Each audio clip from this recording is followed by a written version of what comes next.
Hello, this is Saloon Sports. This is a new thing to my channel. We'll get a little bit of a break from the heavy topics we usually talk about here.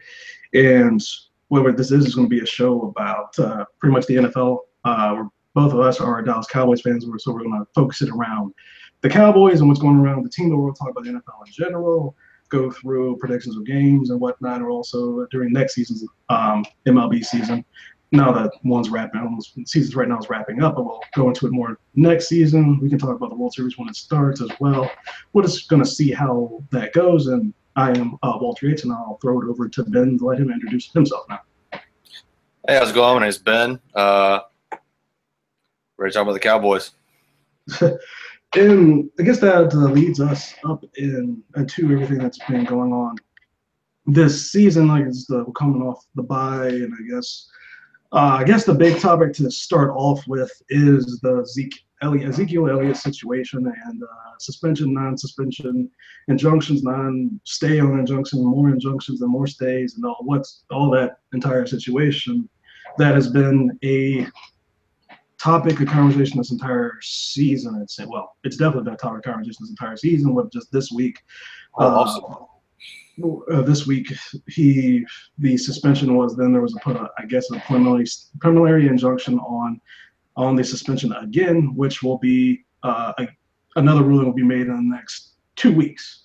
So and I know this has been a lot going on as a Cowboys fan. It's not something that I guess if you're a fan of the team, you wanted to be around your team, especially with it being being the crux of it being around domestic violence, and that's what led into this entire situation. But as a fan of the team and the NFL in general, are your comments about that?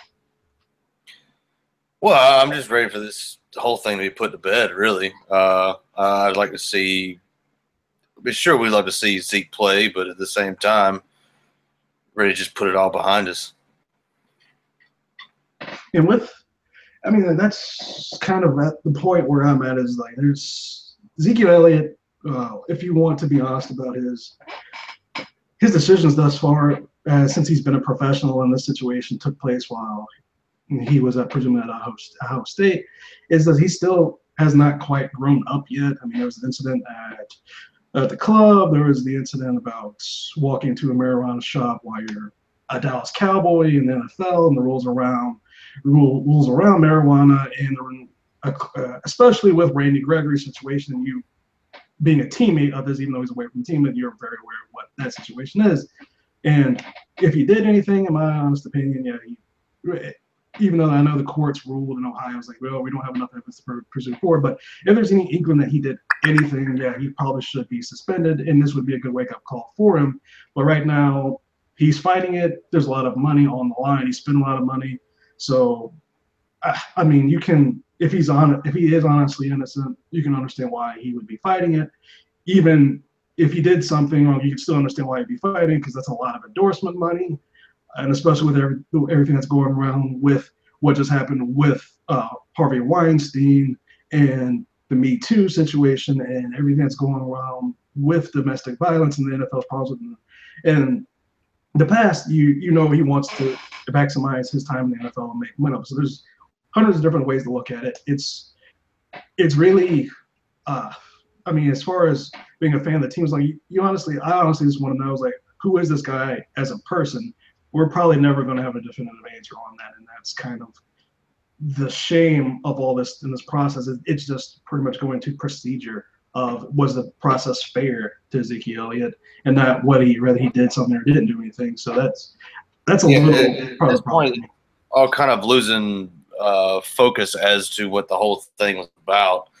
Like you said, we're getting down to how the NFL's year-long investigation of him has proceeded, and from all accounts, it was done poorly. Like, if they were going to have a decision about what should have been done, it should have been done before Jerry Jones was inducted into the Hall of Fame. Like, I feel like they held out just so he could have his 2 minutes of glory, and then they sanctioned him with this.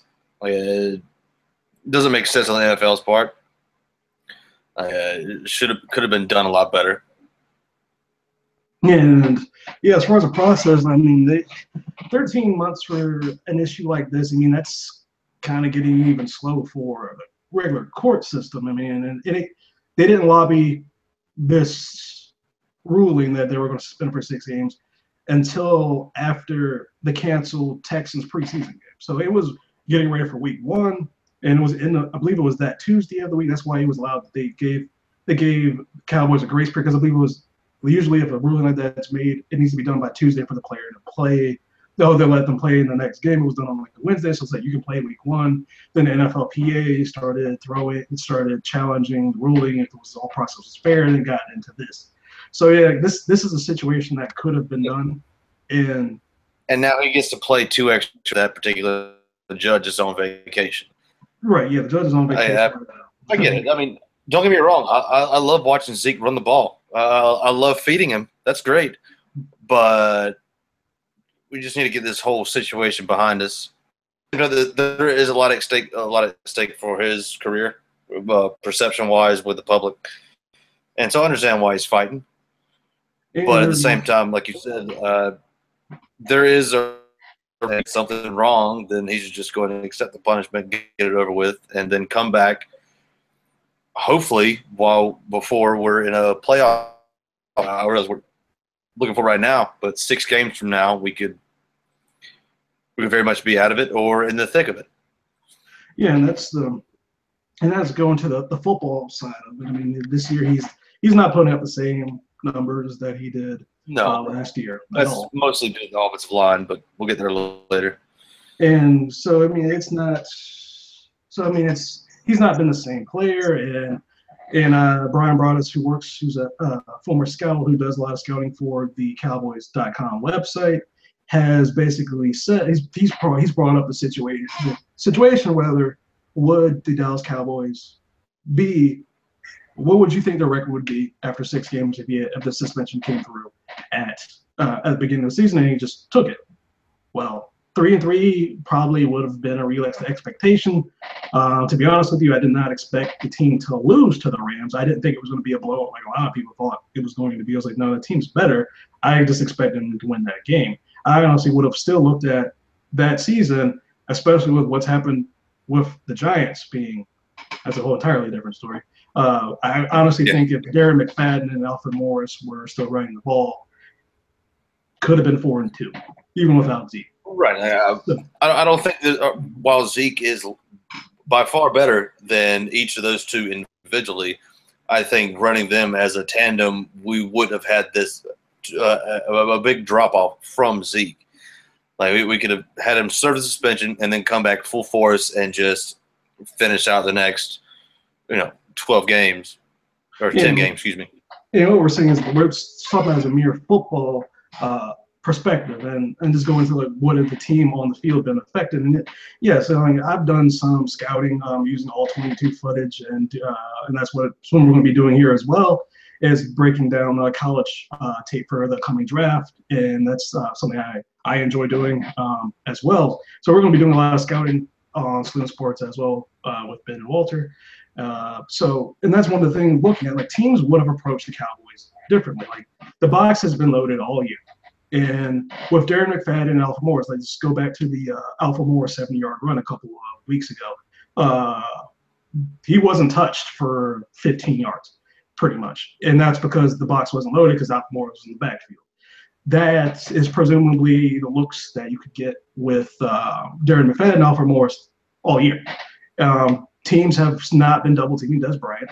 They've been bracketing Jason Witten and Cole Beasley, basically daring Des to beat one-on-one coverage. He's gone up against guys like Janoris Jenkins and some really talented Peterson from the Cardinals. He's been against some top shelf cornerbacks, and he still has to play Richard Sherman later in the season. But when you're seeing one-on-one coverage, you would expect a little bit more from Des than what he has done. And to be fair, you would expect a little bit more from Terrence Williams. Like Bryce Butler has been giving you some big plays, but when Beasley and Witten are bracketed and you still have a young Dax Prescott, those are kind of safety blanket underneath throws that he could take and like, okay, this is an easy 5-7 yard completion. They don't have to really force it down the field. And if And if it's like 3rd and 2, we can run and get that, or we can play action pass off of that. So there's been a lot of pressure put on Dak. And in his defense, he's played lights out as far as looking at the tape. He's played lights out. So considering the circumstances, Dak has been a much better quarterback than his rookie season. Yes, I can see that. The run game has not been there. Even it hasn't been this. I mean, to say it's not been there is not true. It's just not been as elite as it was last year. Well, the big difference between last year and this year is even when they did load the box, we could still run it on them. They knew we were running on first down, and we still got 5 or 6 yards on first carry. Now it's just a big difference between offensive line play from last year and this year. The holes are just not there. Zeke's doing what he can, but most of the time he's got to juke somebody in the backfield. Yeah, and there's some of it has been him. He can be overzealous sometimes, wanting to hit a hole too fast and not being patient. That he can do that as well. But the big change in all offensive line is Ronald Leary and Doug Free. Doug Free over the past few years has been enemy number one with fans, as has Jeff Heath. Right. Like people love to bash on Doug Free. People thought Collins was going to come in and be an all-pro right tackle from the get-go. He's not been. He's not even been as good as Doug Free, which is a testament to Doug Free and what he did for the team for 7-8 seasons. So in left guard, that's an entire there's been a big drop-off from Ron. Like Chaz Green can't stay healthy. For a 3rd-round pick, you'd expect a little bit more than a professional swing tackle. If you put him in a game for more than 3 weeks, you start for more than 3 weeks, he gets injured. And Jonathan Cooper, I love Jonathan Cooper coming out of North Carolina. I thought he was going to be an elite guard. I was hoping to get him. In North Carolina, we got to see him a few times play, and he looked good in college.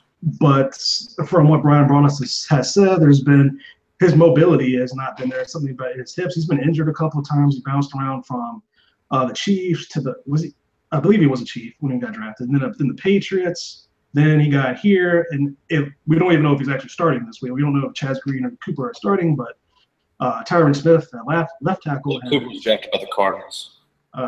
Say that again? I said I believe Cooper was drafted by the Cardinals. Oh, right. Cardinals. You're correct. And so we don't even know who's going to be starting at left guard. So I'm assuming it's going to be Jonathan Cooper because Chaz Green has been playing left tackle and Tyron Smith, who's been either not practicing on Wednesdays or limited the whole week because of chronic back issues. He's been playing left tackle, and honestly, I don't see much difference between the two. People point to the Rams game where we was playing against Aaron Donald, but you didn't take all the snaps all week at left guard. Aaron Donald lines up on you, who's been rated the top defensive line player since he got into the league. Chaz Green wasn't going to do much better. I mean, that's Aaron Donald's disgusting. I mean, it's just Aaron Donald's a lot to put up with for anybody. Aaron Donald was giving Frederick and Zach Martin, those are all pro players at the position problem as well. I mean, Cooper didn't even get all snaps that week, first team snaps. So what do you expect? I mean, that's basically some players are good, so good you just have to hope to slow them down and they don't just completely ruin your entire offense. So yeah, the running game hasn't been the same. Blocking hasn't been the same. Frederick has had some struggles, which have been a little surprising. A couple of games this year, but yeah, the holes haven't been the same. I sometimes think it might be personnel packages. I kind of like when Smith is playing fullback because that gives you that. I think that can help a running back, even though Zeke in college football is an entirely different story. How the fullback has basically been a dead position at most college programs now. But I think fullback can clean things up, can clean up a missed block. Absolutely, yeah. Lineman. Having that lead blocker to run right through the hole before you get there, it opens that's what I'm thinking. Well, players it's a lot easier to get to that second level. Yeah, but players like Zeke, sometimes you can just better than on the Jets. Absolutely. Yeah. So, I mean, sometimes the person especially coming off a counter. Because that's one thing we can bring up that I haven't even heard talked about by a lot of talk radio shows. Our Cowboys offense, like this year, they've been scoring points. But people still want to put. We'll get to the defense later. that's bigger. That's a whole other thing.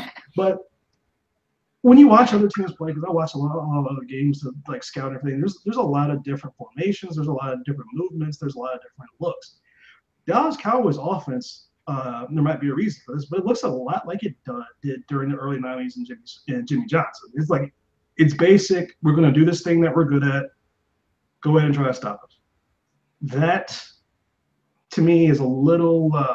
You make it easy on a defensive staff that you're playing against. Like, okay, the Cowboys are going to do this. They like this package. They like 12 personnel when they're going to run. They like 11 personnel when they're going to pass.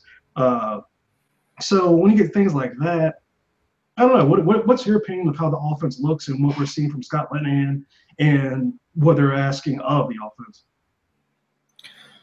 Well, I mean, it's tough to say at this point. The offense has its moments where it looks unstoppable, and then there's also moments where the offense just seems to start out on the wrong foot and then shoot themselves in said foot from the get-go.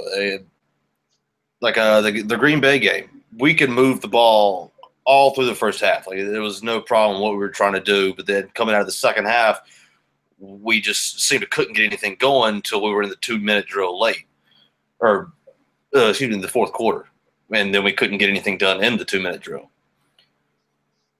Yeah, and to me, it just seems like we're.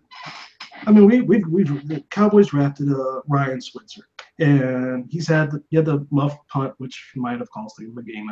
I'm getting to that debate, but I feel with a player of his skill set, which he played at North Carolina. Both of us went to East Carolina. We saw Ryan Switzer play. Dude was he was annoying if you're an East Carolina fan. Still beat him. Didn't like him much. But you see, but a player with his skills, he's a fast guy. He's pretty much an evolved Lucky Whitehead. Let's be honest. He's a better route runner. He's faster. Not as fast, but he's quick. He might be as fast. He's definitely a better route runner. Lucky Whitehead running. Oh yeah, there's no question of that. Oh yeah, it's like White. He could not do that.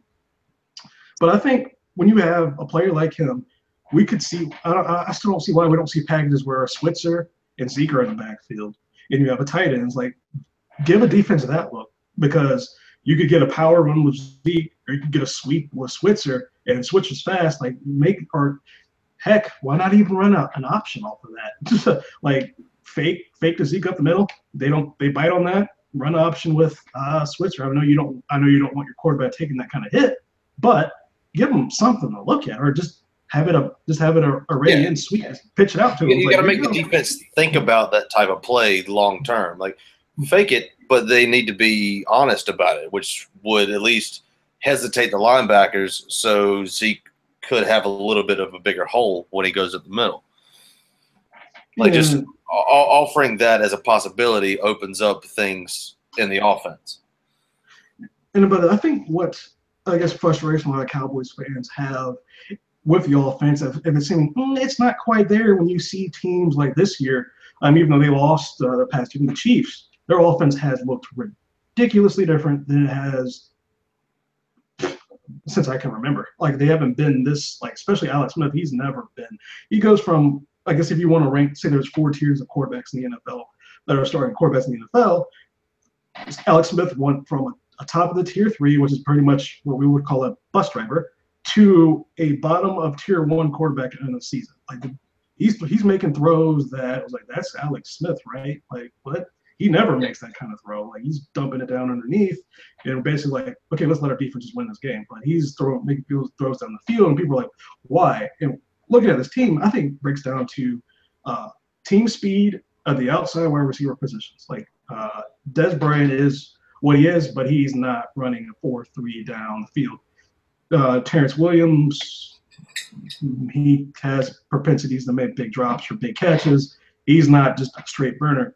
Even Bryce Butler, he's fast, but he's not consistent enough either for someone you want to say, this is our second wide receiver, go take the top off the defense. And I think that's where the team can go out and get sculled a little bit, because when teams bracket Witten and brackets Beasley and they have one-on-one coverage on Dez, there's not going to be that much separation anywhere. And that makes it hard for your quarterback, who's a second-year player. So I think that's kind of where the team is missing a little something to make it easier, because even if you don't throw it to that speedster a lot, but if he has a threat of taking it off the field, that eases up coverage underneath, forces teams to play a little bit more zone, and that opens up holes. We can get into talks further in further shows about cover twos and all that kind of stuff, and zone blitzes and what that can force teams to do. But when you see things like that, so teams just don't have to do that against the Cowboys offense. No, it seems like most defenses keep their base defense on there. They're not trying to hide what they're doing. They don't need to. Yeah, I know some Cowboys fans don't like hearing this, but a lot of it comes down to Dez not being an Antonio Bryant, not being Julio Jones. You can make the argument that even I just lost his name, 87 Packers. Jordy Nelson. Jordy Nelson, he can take the top off of a defense as well. As like Dez is a very talented wide receiver, but he's not scaring teams to that extent. I don't think he's not the Dez of 3 years ago. And a lot of people forget Dez has had back problems himself, like his entire career. So I just think that's a testament. Like, what can you really expect? There's better ways to use Dez. I will say that. Slant underneath, like get him the ball in that kind of situation. Get the ball early and let him make moves with the ball. He's not going to beat the corner off the line, but he can make somebody miss with the ball. But yeah, that's kind of things. There's different ways of doing it. That's why I look at the offense. Like, you're scoring, but it looks hard. Like, I know it's the NFL, but there's some drives from teams you see that it's like, okay, that was relatively easy. Cowboys, it looks like you went out there and you earned your touchdown or field goal. Like, you earned it. Like, this was like coming down to inches every single play. Yeah, that being said, that's what happens when you have that type of offensive mentality of grinding it out, run the ball, pass, run the ball, pass. Oh, yeah, I agree. Like, I actually think a lot of offensive coordinators in the NFL outsmart themselves because they want to get into a college-style spread. I'm just like that.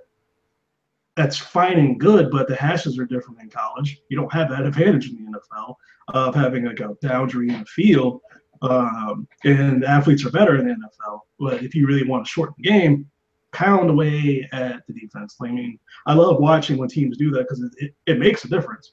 And I'm glad the Cowboys do it. It's just you would like to see a different element to the team, especially actually against the Packers. That game was like, well, what else can you do? Well, getting to that game, I kind of wish it was like, don't go down, don't score. Like, don't score so fast. Like, Aaron Rodgers just drop down the 1 yard line. Yeah, I was like, you scored too quick. A lot of people was like, no, you got to get that touchdown. Only get too cute. I think that's what Jason Garrett says. Like, your defense has not stopped the Packers' offense the entire second half. The defense hasn't stopped anybody all season. We can transition to the defense now. Going into the season, the big talk. Let's start out on a positive. I have seen a huge improvement in the pass rush of the defense. The front seven has gotten a lot better in the pass rush, but that they still cannot stop the run to save their lives. Yeah, that was the last year they could stop the run. This year they cannot, and that was a big thing coming into the season. Getting into that, I think a biggest part of their rush defensive numbers has a lot to do with how well we were able to run the ball on the offensive side. We got the lead early, and we were able to grind out the clock, forcing the other team to throw. Their run numbers were a lot lower because of that. The opposing offense's numbers. True. It was all relative. And yes, sometimes your offense can give your defense a huge help. And that's kind of what I wanted at the end of the Packers games. Like, yeah, don't score. Like, score, put it down at the one. You have this offensive line. You can get it in at some point, but don't leave Aaron Rodgers with 1 minute and 12 seconds. That was ridiculous. But I disagree with the head coach making millions of dollars. But yeah, the defense coming into the season was like, how are they going to rush the passer? And a lot of people were like high on Malik Collins. I was like, I didn't agree. I broke down film last year. I'm not sure why people are expecting him to be a 9-10 sack player at a 3 technique. I don't see that I'm not that kind of progress. But DeMarcus Lawrence woke up. Yes. Tyron Crawford playing right. Tyron Crawford playing right in, even for the shows Cowboys break and Talking Cowboys, they kind of fell asleep, want to criticize it, but from playing from right in, I believe he has 3.5 sacks. He's on pace. I mean, we're only in week 5. Team has played week 6. Team has played 5 games. He's got 3.5 sacks. He could end up with 11, 12 sacks. Like Tyron Crawford quietly get that many sacks. And he had a bunch of pressures against the Giants as well, which he and Crawford were screaming around the edges, and Eli was like, "Oh well, I'm just gonna widen the team." Right, but given what we know now, them against the Giants' offensive line is not saying a whole lot, but it looked good at the time. Well, yeah, the Giants' offensive line is one of the worst in the NFL. Like, I question why they didn't draft an offensive lineman to sign somebody, do something there, rather than Evan Ingram. Is going to be a good pass catching tight end, but they did not need that. Yeah, well, it actually worked out for them this season because he's all they have at the moment. Pretty much, yeah. So when it comes down to the pass rush, I was like, yeah, I did not expect Marcus Lawrence to be that. I believe he has 8.5 sacks already. That's great. Stephen Pyatt coming out of training camp looked to be like, oh, this guy's going to be disruptive. Now he's retired after chronic knee issues, which the Cowboys knew about the injury. I just didn't think they expected him not to be able to get through the season. I mean, they gave him a 1-year deal because Terrence McLean went to the Eagles, which will be a fun talk about them at some point down the line. But now we're just looking at the teams like they can't stop the run. Biggest issue was I think Jalen Smith is going to be a good player unless he has more. He's not there yet, but he's still getting his nerve. The nerve hasn't even started triggering again yet. And the guys out there, they asked. He's missed a lot of tackles. This is his biggest problem. Yeah, he's been out there too much. Like that happened because Anthony Hitchens had to miss a bunch of games after getting injured in the preseason. It's just back. And I think that's what kind of came down to. I honestly think the Cowboys with Sean Lee, the past 2 games, they could have won those games if he were playing because it came down to just stopping the run and just getting off the field in certain situations. Especially that 20-yard scramble by Rodgers late that really killed us. Well, David Irving was literally that close away from tripping him up. I was like that close away.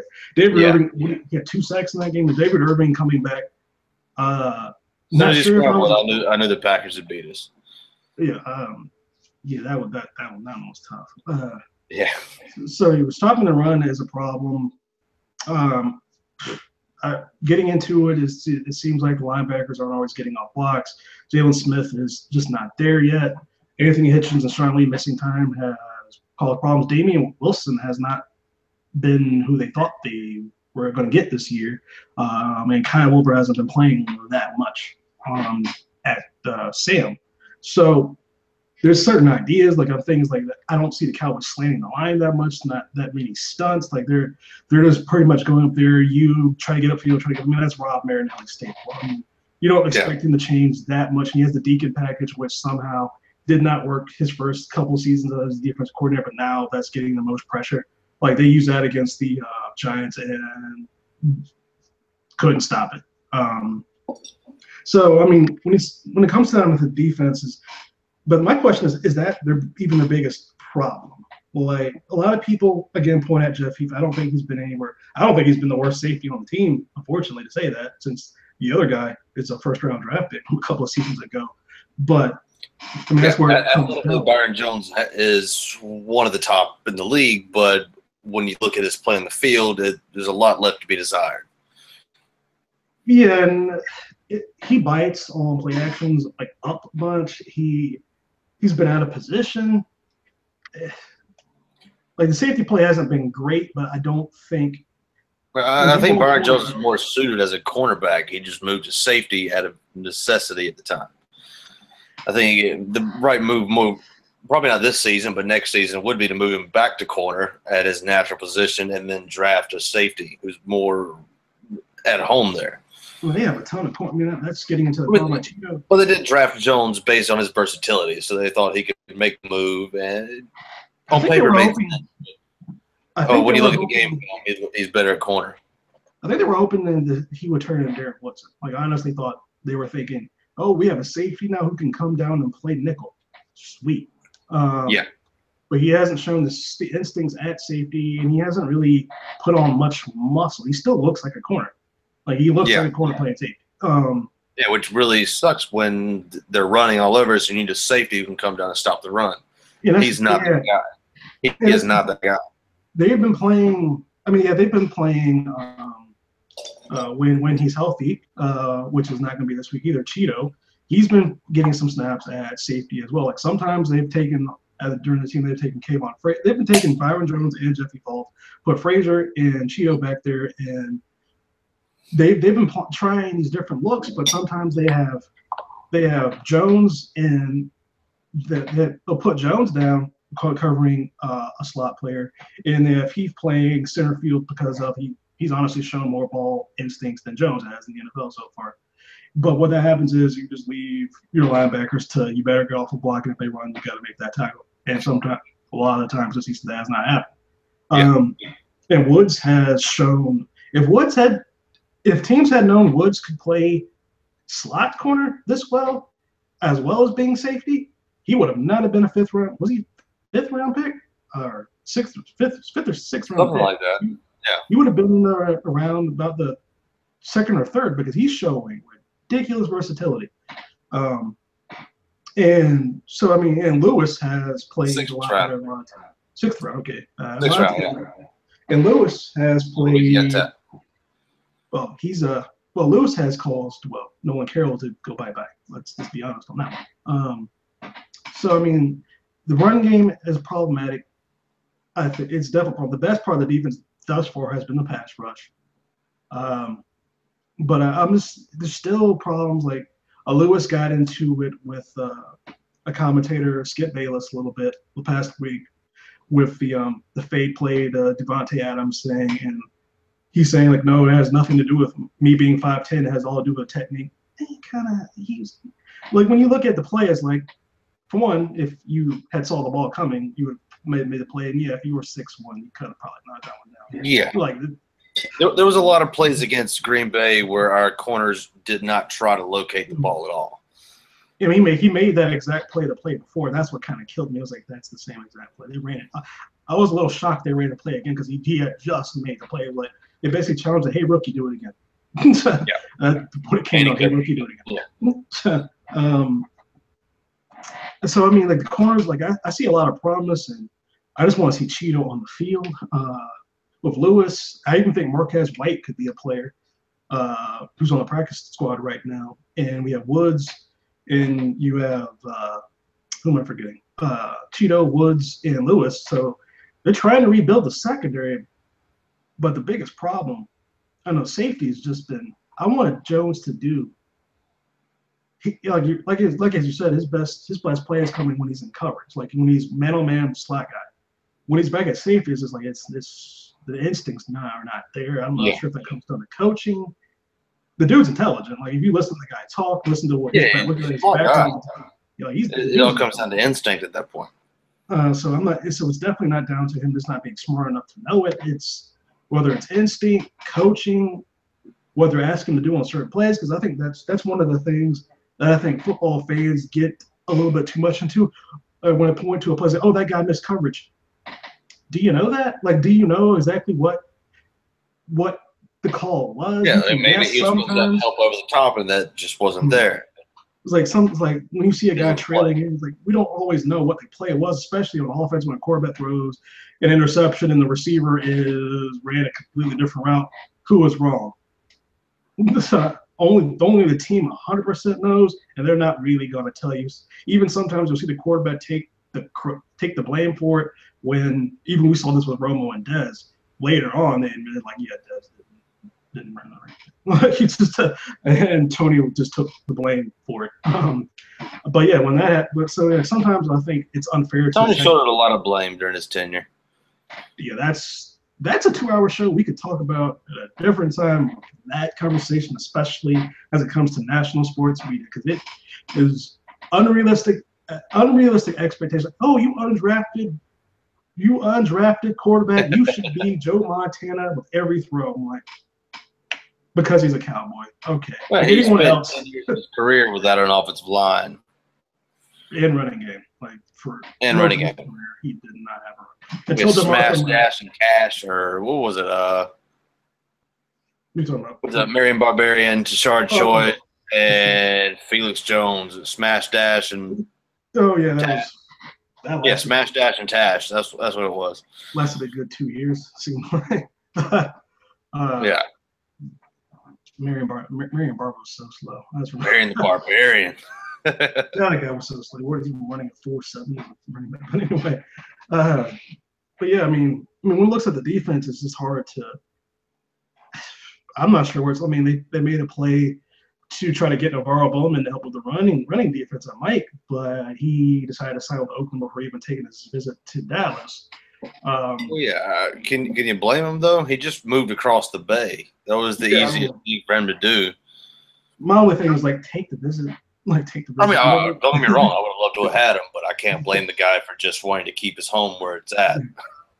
Because I saw that, I was like, hey, that's actually a signing that would make sense. And Oh yeah, then I was like, that would help a bunch, especially because Jalen. I mean, people want to say Jalen's a bust. I was like, look at his injury. no, it's too soon to call him a bust. It was like the dude's just coming back. He was not supposed to be devastating injury.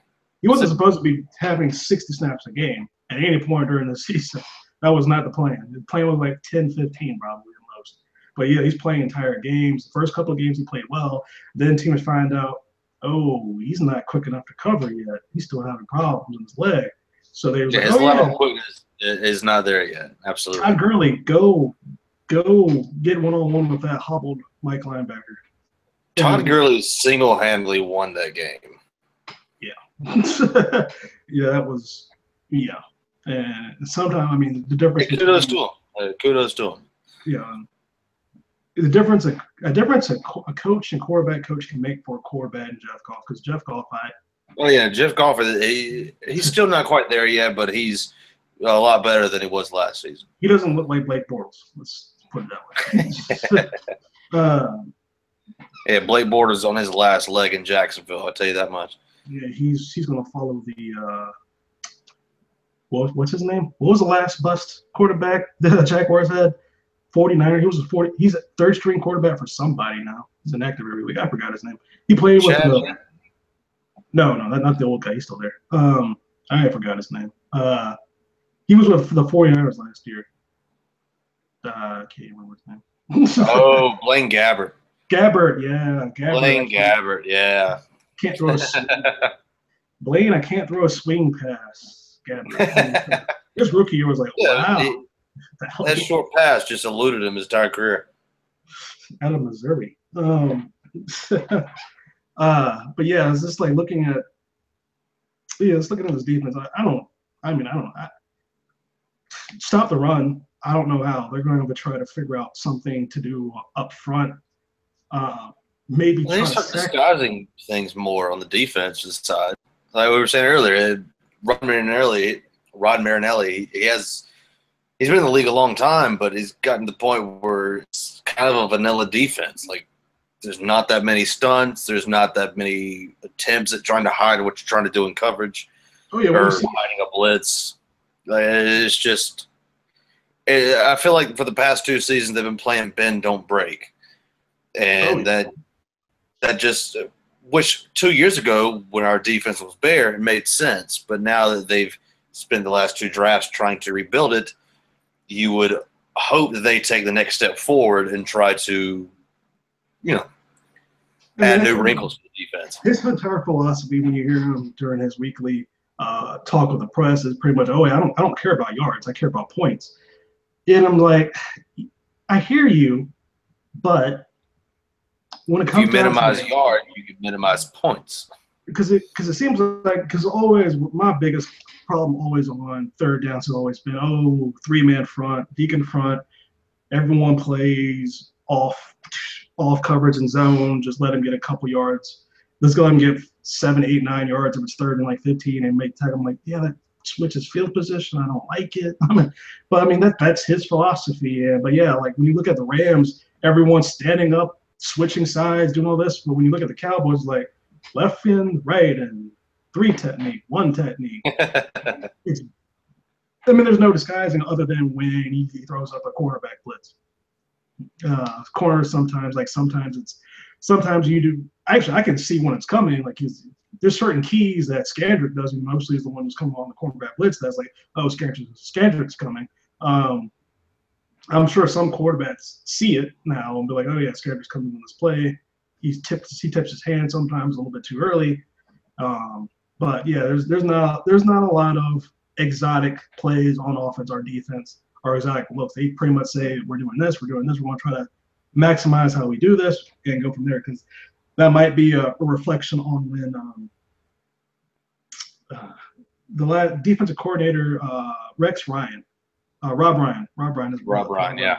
When he was here, like his defense was, from what rumblings from the players, was the most exotic thing. People got confused on what to do, when, where. Like he tried to make magic every play, and then I don't want to see him go that far, but something new. There's a happy.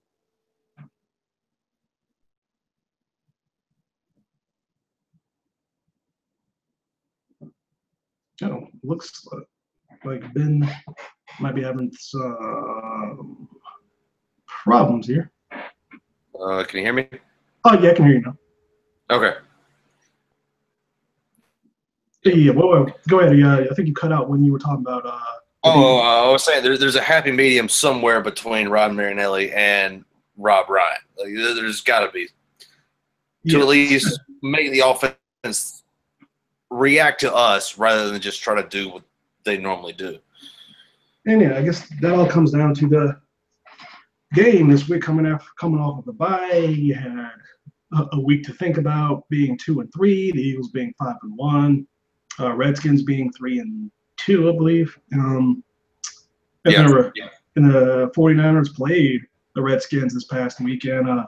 Extremely tight game where, again, I believe the 49ers have lost the last 5 games by 13 combined points. They've been a play away. They're 0-6 at this point. Yeah, the first week they got blown out by the Panthers. In the last 5 games, they've been. Oh, my apologies. Yes, you're right. Last 5 games, they've been literally a play away. Yeah, this is by no means a cakewalk to get back to 500. It's going to be a tough matchup, and we're going to see a lot of Carlos Hyde. And based on what Green Bay's running back Aaron Jones did, essentially a nobody, I expect the run defense to have a lot of problem with Hyde. Because Hyde is, in my opinion, a better running back, or a more established running back, I should say. Yeah, they're gonna. I mean, that's definitely the weakness, especially C.J. Bedford, 3rd-round pick out of Iowa, is making his first NFL start. Came in last week against the Redskins after Warrior was ineffective the first half.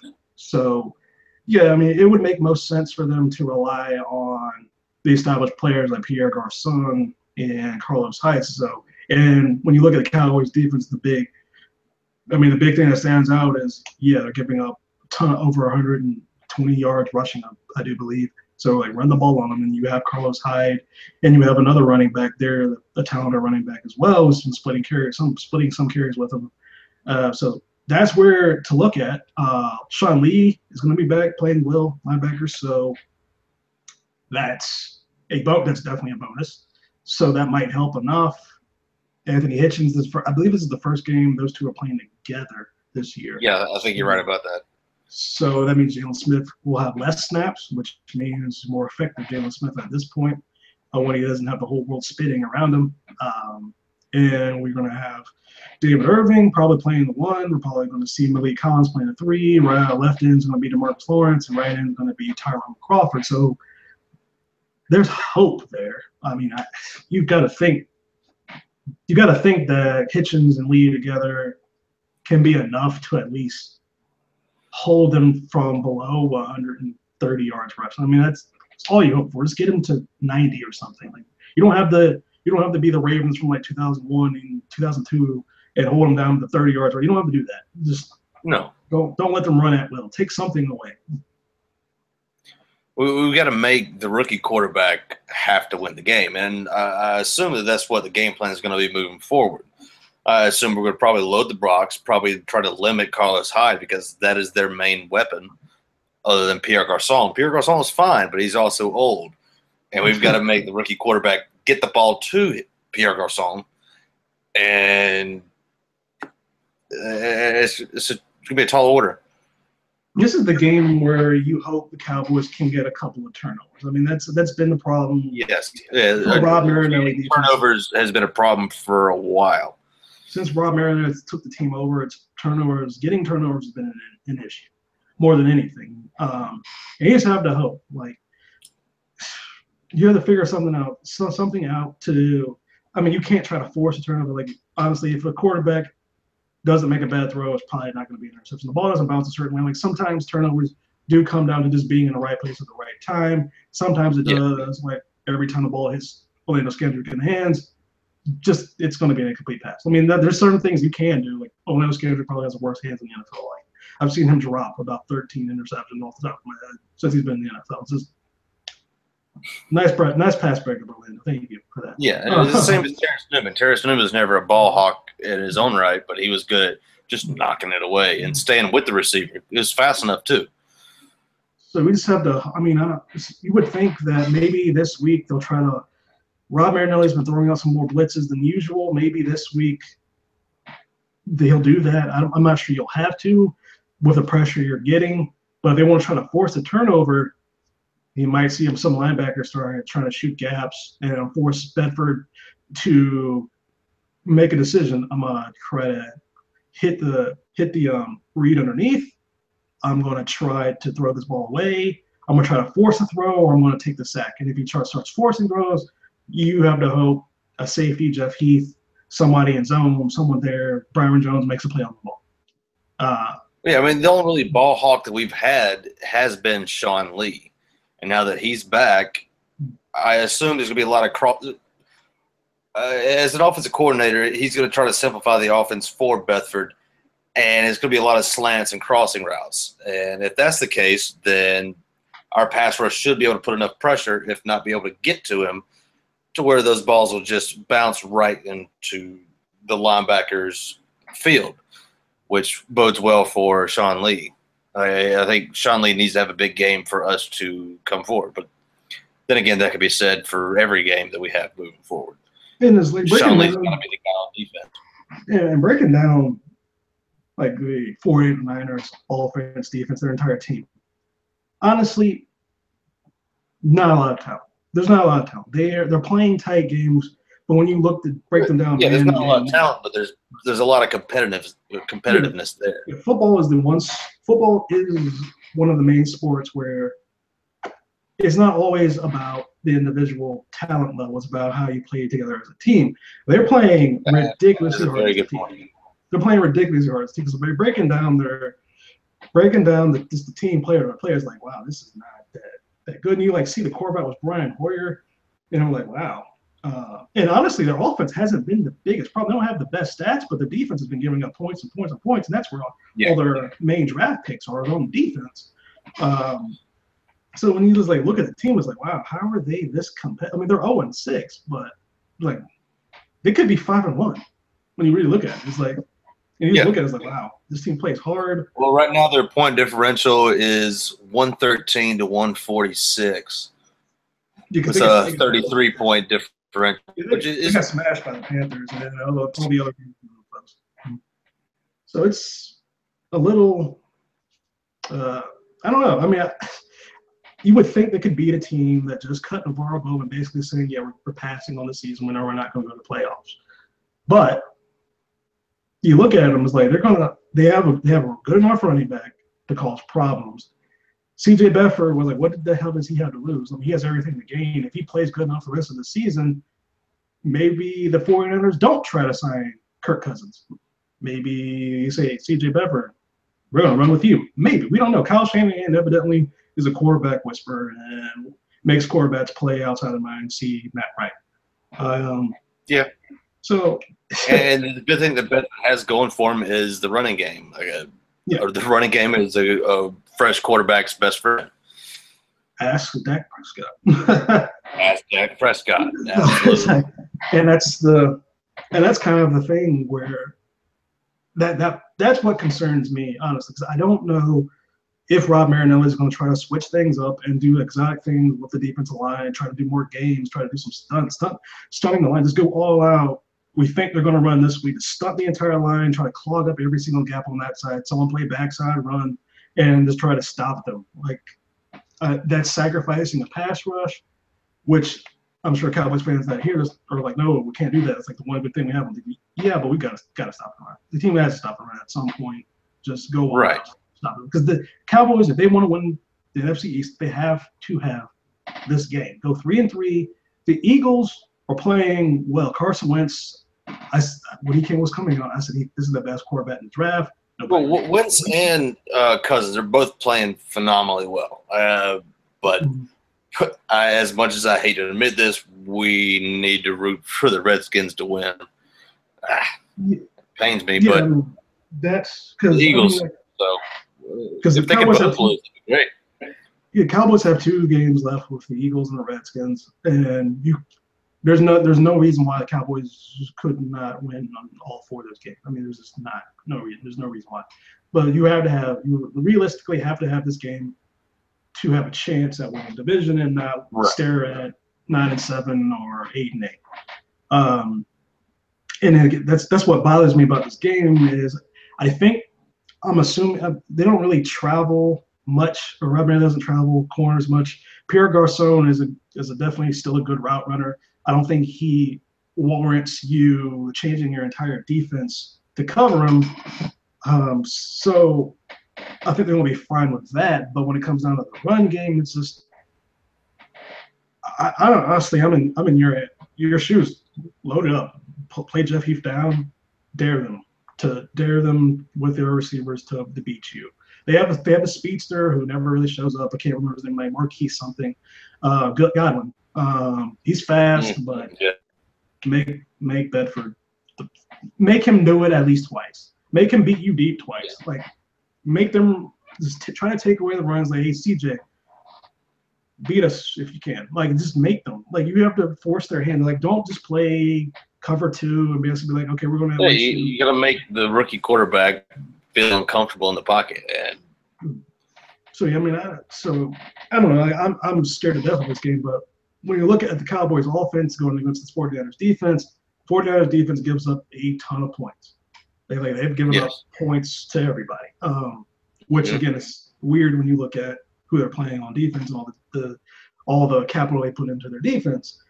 And again, Zeke is playing this week, and people are saying or wondering, well, what's his emotional mental state? What is he's thinking? Like people like try to some people. I'm not concerned about his emotional mental state. It's been the same throughout the entire season. I mean but you just gotta think like, is this wearing on the team? The team from Jason Garrett's team since he's become the head coach. You can see themes in what players say. Like he's trained them to basically be carbon copies of himself. We're not going to say anything. We're going to talk a bunch, but not say anything. Like every single Jason Garrett press conference, you just said 300 words. You didn't say a damn thing. Like that's Jason Garrett. Like he's watched a lot of Bill Belichick conferences. That's what's going on. Oh, he's even worse. Like I can't even listen to Bill Belichick give a press conference. I'm Bill Belichick. I'm not really going to answer your question. Next question. That's Bill Belichick. On the contrary, I enjoy watching that. But I don't know. So when we look at good question. Not answering it. So when you look at this Cowboys offense going, it seems like everything they did against the Packers for the first half seemed to work. Second half didn't work. That's been a pattern this year. They just have to be consistent. You can't have. Do you think that's more of a halftime adjustment thing that we're just not doing that other teams are? Defense are making adjustments in the half. Like that's period what it's coming down to. And Cowboys are like, everything's working, keep doing what's working. And they're like, oh wow, they're stopping everything. It's fourth quarter now. We got to do something.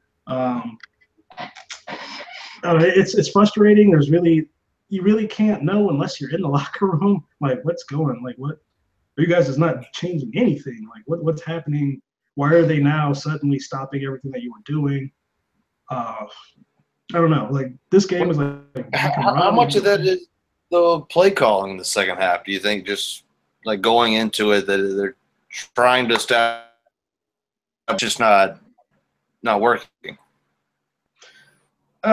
Scott, I mean, that's what it comes down to. Like a lot of at the end of the Packers game, Scott Linehan, I was questioning what he was doing. Like, why are you? Why were there two throwing plays at the end of that game? Like, why are you trying to score fast? Like, I know your job is to score, but it's like Aaron Rodgers has marched the ball up and down this defense's entire game. The reason why you have the chance to win this game because your offense is controlling the ball. What do you do? Like, give Rod a break. Like, the way to beat Aaron Rodgers is to keep him off the field. So when it comes down to certain things, like what Linehan does when he's calling is like, dude, I mean, it's like, because I was like seeing at the end of it, I was like, take your effing, like, try to score. There's 30 seconds left. Not even Aaron. Well, never mind. He's done a couple of those Hail Mary plays. But I was like, so that doesn't even guarantee you a win, but it's better than what you're doing. So, I mean, Scott Linehan, I think he knows what he's doing. Is just sometimes I think his instincts come out when, if you remember him in Detroit, and when he had Megatron and Stafford, we're just going to throw the ball 45 times and have fun. That comes out. He wants to throw the ball. That's a lot. Yeah, I think you're right. I think you're right about that. Yeah. And I don't want to. You don't do that. I know first down.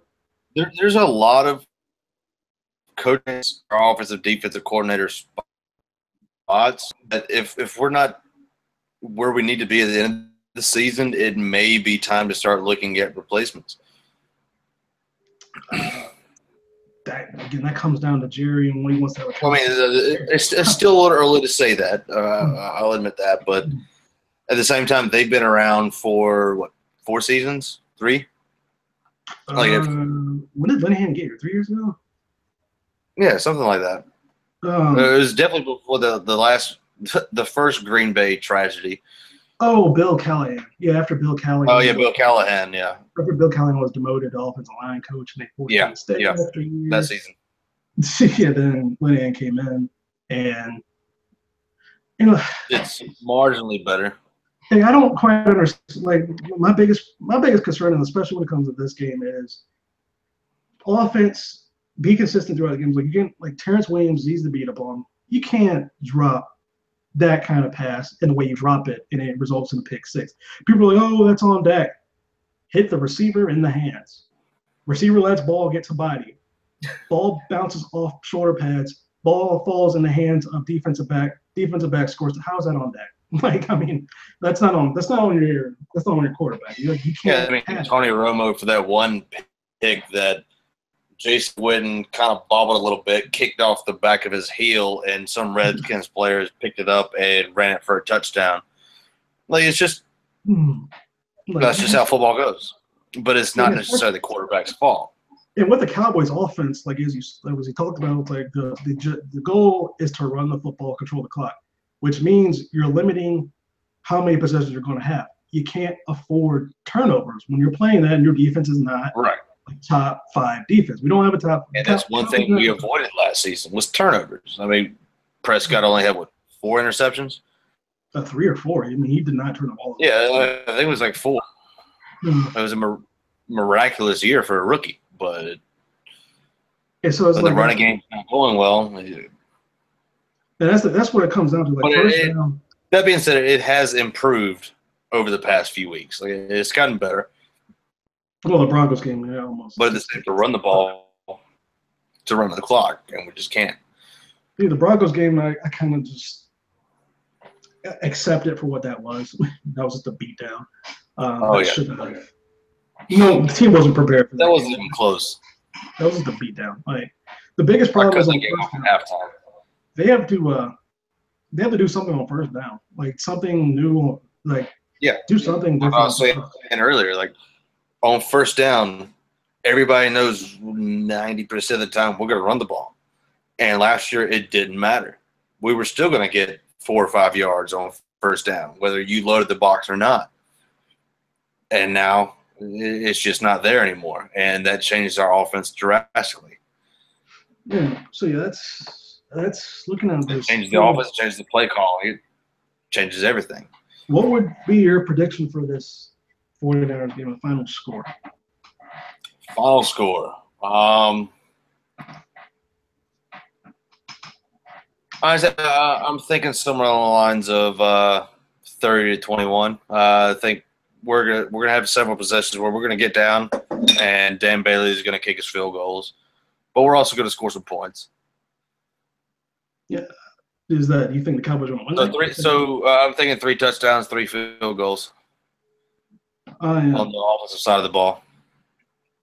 I would call it a victory if the Cowboys defense only gave up 21. I don't see that. What's that? I would call it a victory if the Cowboys defense only gave up 21. C.J. Beathard showed enough last week to be like, this is not just some nobody. Like without taking all the first team snaps, he came in and put that team in position to win. And without a penalty on Pierre Garçon, they were a field goal away from winning that game. So I honestly think with the problems where the Cowboys are having at safety and with Carlos Hyde and I can't remember the other running back's name, but they have another running back that's also playing well, that I'm guessing this might be like a 31-34 game. The Cowboys, because this is a must-win if they want to be talking about the playoffs and winning the NFC East, I'm going to say they win, but I would not be shocked if it was like 31-34. There's going to be some points scored unless they did something, the staff did something during this off week, basically like, hey, look, we're changing this, we're changing this, we're changing this. C.J. Beathard's never seen this on film from us. He's going to have no idea what we're doing. Right. But this team doesn't do in the that. bye week, I'm giving the staff the benefit of the doubt that they can shore up some things to allow the defense to have more stops. I mean, if that doesn't happen, then yeah, it's a crapshoot. The 49ers could beat us. They could very well beat us. Which is, I guess my score prediction is a little more hopeful than anything. But you don't want to lose to an 0-6 team. Like that's not something you want. But this is not like I know a lot of coaches say you are what your record is. This team plays harder. This team plays better than their talent level, and they play better than what their record is. This team reminds me of more. This team reminds me of those teams that are pretty much have 6 and 10 talent. They end up winning. I mean, they have nothing else to play for except spoilers at this point. I mean obviously it's only a third through the season, but obviously it's not like they're trying to tank. They're still competitive in every game. Every year the Patriots play better than their talent level. I look at the Patriots up and down and I was like, this team isn't the best talent level in the NFL, like not at all.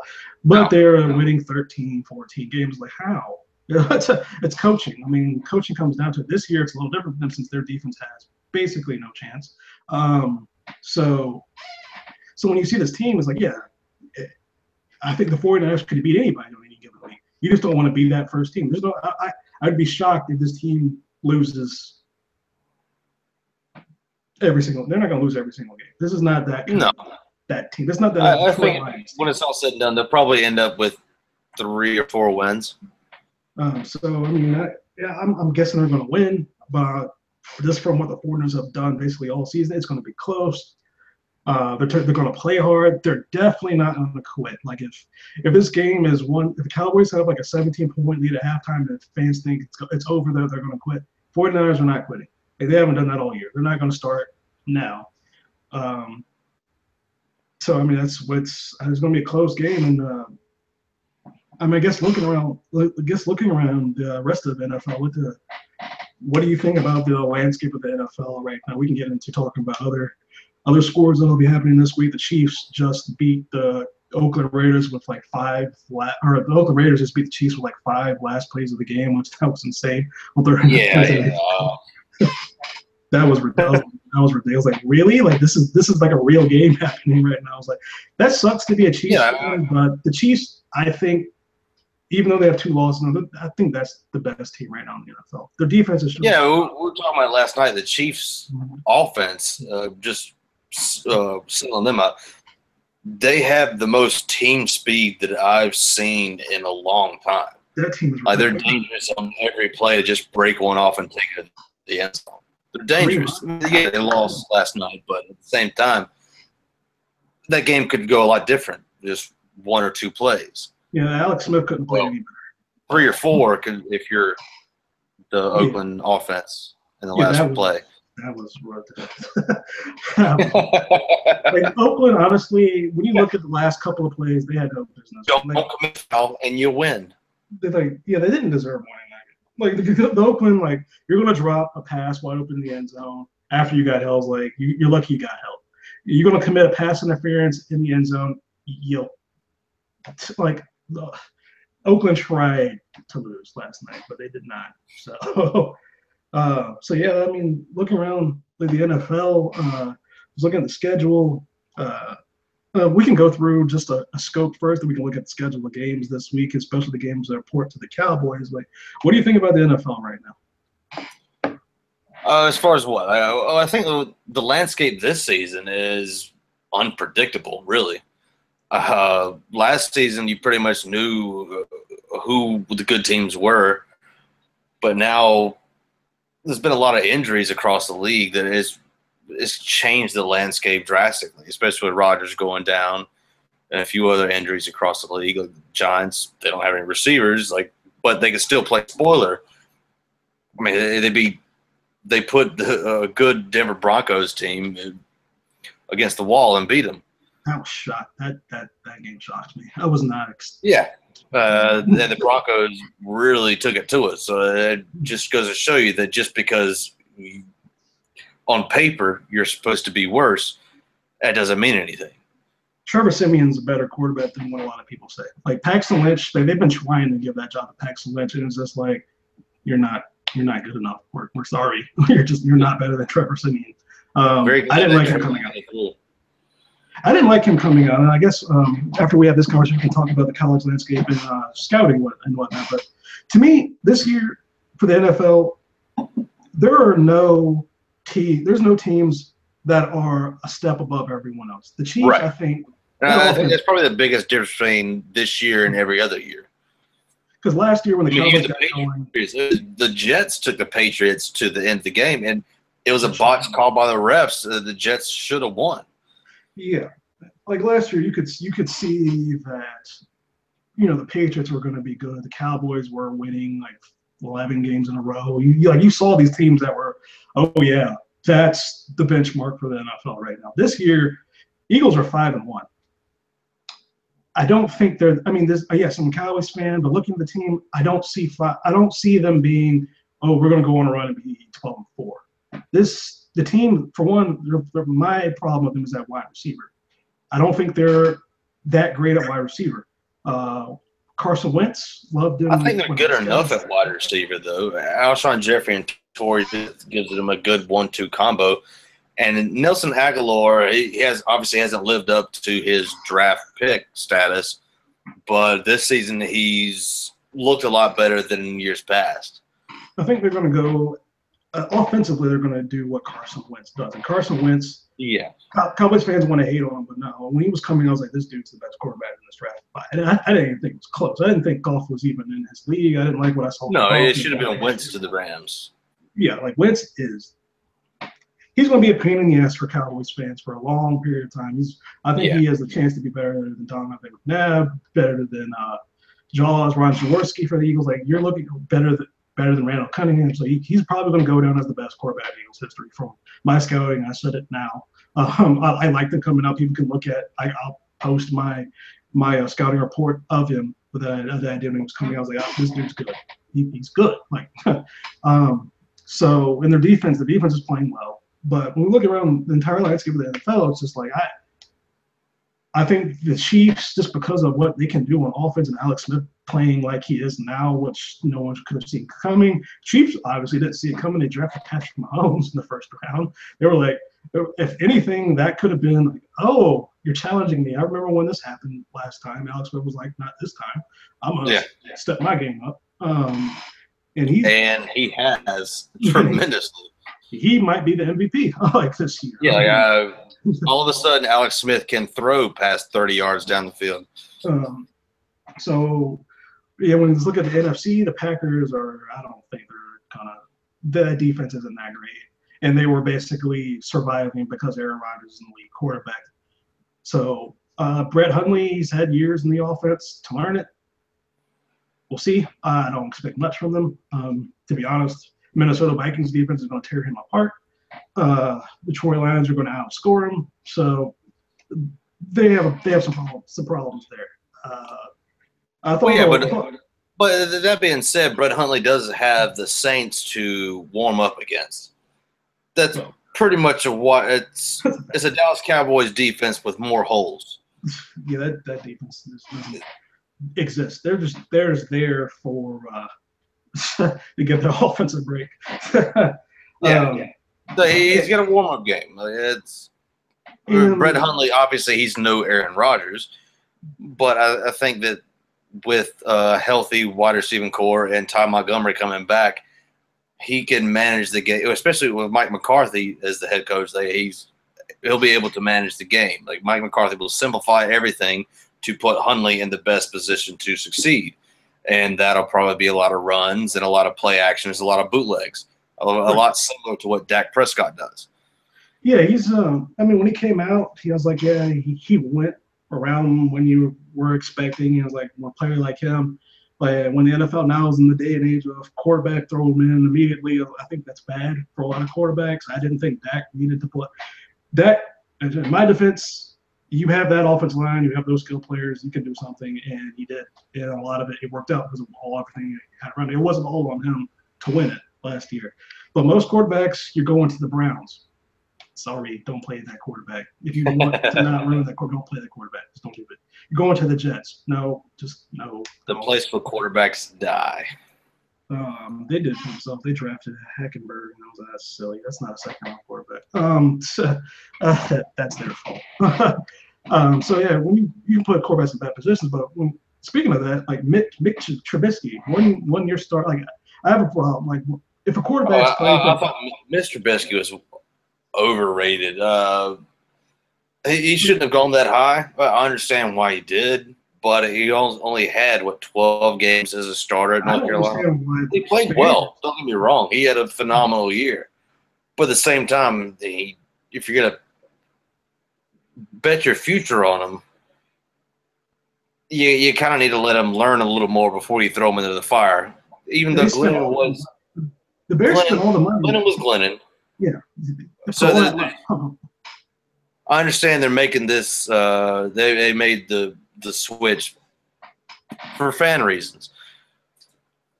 Pretty much. And honestly, I think it might hurt Trubisky in the long run because he's not ready to be an NFL quarterback.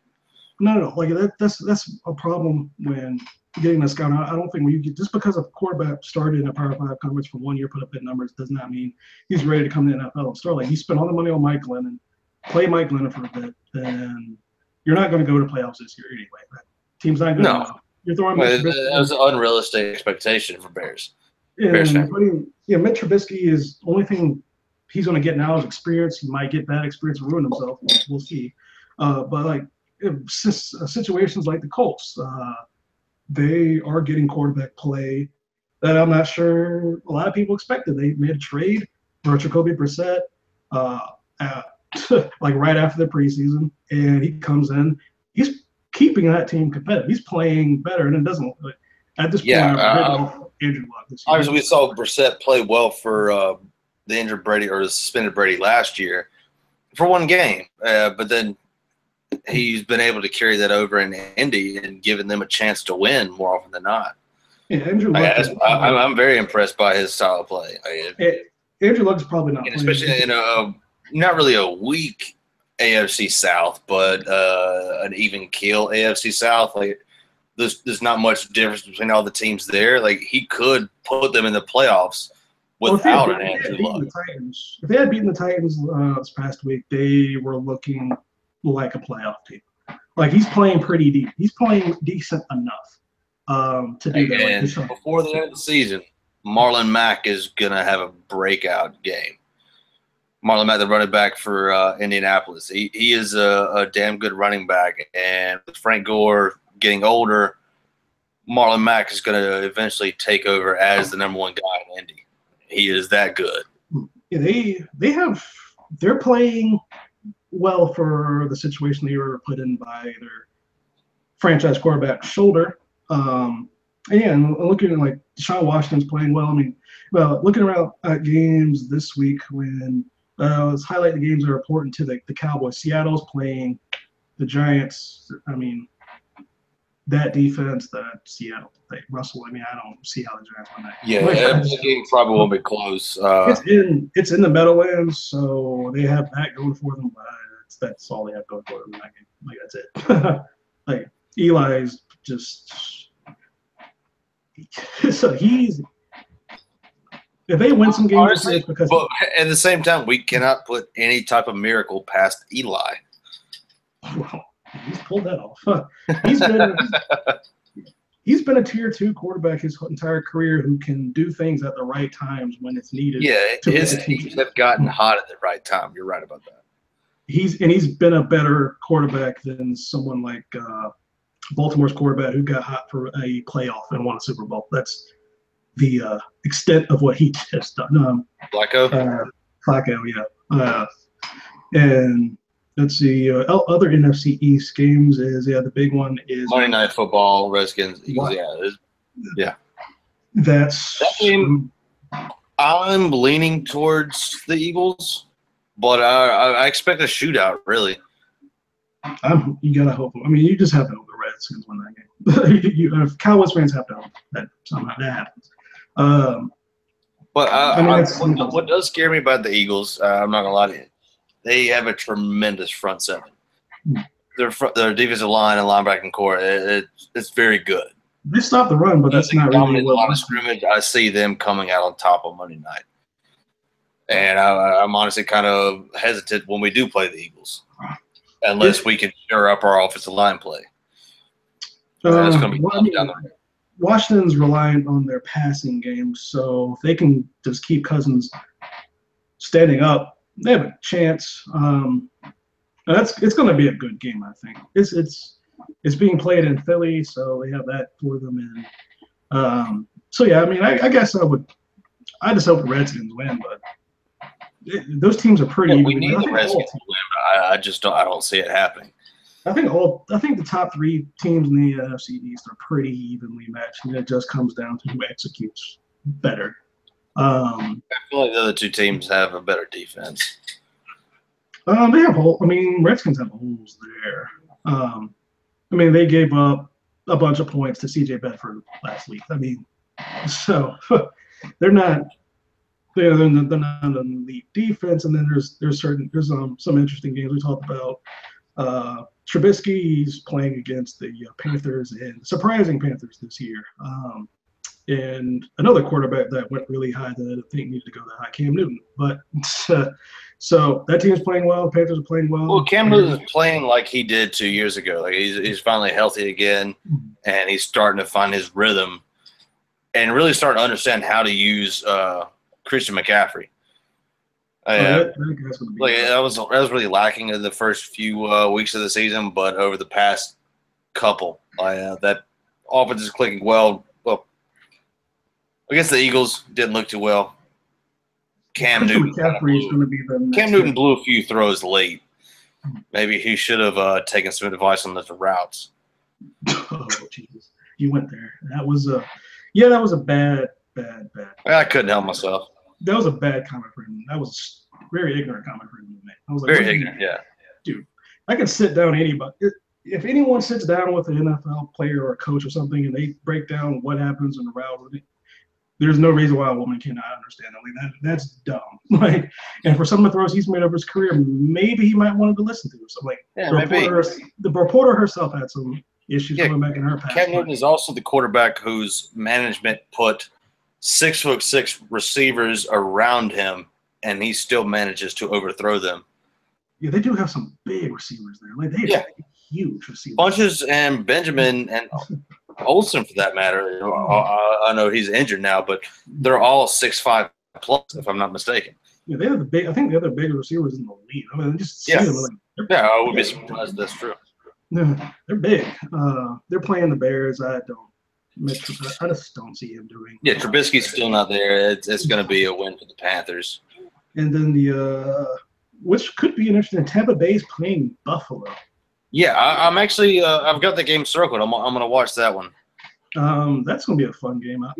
Winston's back. And Doug Martin's playing like Doug Martin of his fantasy MVP day.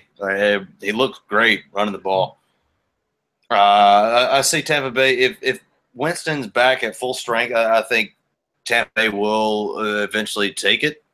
Just because Tyrod Taylor is just he's not consistent. He's better than what I think. He's not consistent. Yeah, they can run the ball, but then again, LaShawn McCoy hasn't looked like himself either. But I think that's just more of an offense not knowing what their identity is. I'm actually going to do something interesting. I'm going to take Buffalo to win that game. I don't take Buffalo now. All right. I don't think Tampa Bay is where they. Don't blame me. It's Buffalo at home, and Buffalo's defense is very good. And the probably going to be the laugher game of the week is Tennessee against Cleveland, even though it's the NFL. And honestly, in the NFL, I don't think any team is better than 2 touchdowns than another team. But Cleveland is – they might have already ruined Deshaun Kaiser. They're playing – I don't even remember his name. Kevin Hogan. And, Kevin Hogan. And the quarterback who played most of their games last year, Cody Kessler, is an active every week, which I'll point this out. We're about to get into the scouting department. I had him as a very late 7th-round pick, but mostly a priority free agent. He went in the 3rd to the Cleveland Browns. That's all I've got. Kessler? I believe he went in the 3rd or 4th round to the Browns in the draft. That was stupid, like 2 years ago. I was like, what are you doing? Cody Kessler's not – anyway, but I'm not trying to bash Cody Kessler, but yeah, Titans are going to win that. Like, yes, Titans are going to – I think Mariota's going to be healthy. Titans are winning that game by like – yeah, Bengals and Steelers, that should be a good, fun game to watch. I think Roethlisberger, I think he's going to bounce back. He's going to have a – he's not done. There's problems in that locker room. There are problems with Martavis Bryant. I mean, well, Antonio Brown had some things to say about Roethlisberger. There's some problems in that locker room right now. Well, yeah, but Antonio Bryant's still getting the ball 10-plus times a game. He's going to be happy. Yeah, they have a lot of talent on offense. What's that? They have a lot of talent on offense, and they also have TJ. Yeah, they do. That conversation is coming. The difference is going to be Le'Veon Bell. That guy, so that's the best running back in the league. I think he's the best back in the league. It's very close. Well, right now, David Johnson injured is clearly Le'Veon Bell. And then New Orleans against Green Bay. I'm actually going to take New Orleans, even though they don't have anything resembling a real. Yeah, I think New Orleans has more to play for at this point, just because it's going to be Huntley's first start, and you still got Drew Brees. Drew Brees is going to put up a lot of yards, a lot of points. It's just going to come down to which defense makes the most plays. It won't be most. It'll be minimal, but whoever makes that one play is going to take it. Who do you got there? What's that? What do you got for that one? I'm going to take New Orleans as well. I think with Brett Hundley making his first start, I think Drew Brees will be able to pull this one out. Especially if you get the ball to Blanca Thomas. And then we have Jacksonville. What did I do last game? So if he can get the ball to his premier wide receiver, and Snead's the back, if I'm not mistaken, right? I'm not too sure. I think the Saints lost one of their draft picks, or he got hurt or something. It's the Saints. They put up points like but without also with the Saints, like since they traded Peterson, they found a running identity with Mark Ingram again. Like with Peterson, like they didn't have that. They were trying to rotate 3 or 4 backs in, and now it's Mark Ingram's show again with Alvin Kamara as a 3rd down back. I don't know why they even made that signing. No, it didn't make any sense. Because if you look at the tape, New Orleans' offensive line, they're not really designed to run block. They're designed to protect Breeze, and once the box opens, then you can run the ball with Melvin Ingram. And if that doesn't make sense to some people listening, we can break down what Ben just was talking about there in later episodes. There are some run blocking and pass blocking is a gigantic difference in no matter what level of football you're playing. Yeah, it's a huge difference. Yeah, in Jacksonville and Indiana, I'm actually going to take Indiana just because I'm liking what I see for Jacoby Brissett. And I think Jacksonville's a pretender. There's only so much they can do in the running game with Fournette. And they don't really right. And Fournette is listed as questionable, although I think he will play ultimately. And I do. The Colts have more weapons on offense. I think the Colts will pull it out. They have the better quarterback, and in a close game, better quarterback needs to play better. Like Blake Bortles is playing on borrowed time. He's not improving. He's not. He's a third string quarterback on some teams in the NFL. Let's be honest. There's better players not in the NFL right now at quarterback, but Blake Bortles is not good. Like he's just not a good. He was a bad pick. The Jacksonville Jaguars should have taken Teddy Bridgewater at that pick. They did not. They got Blake Bortles.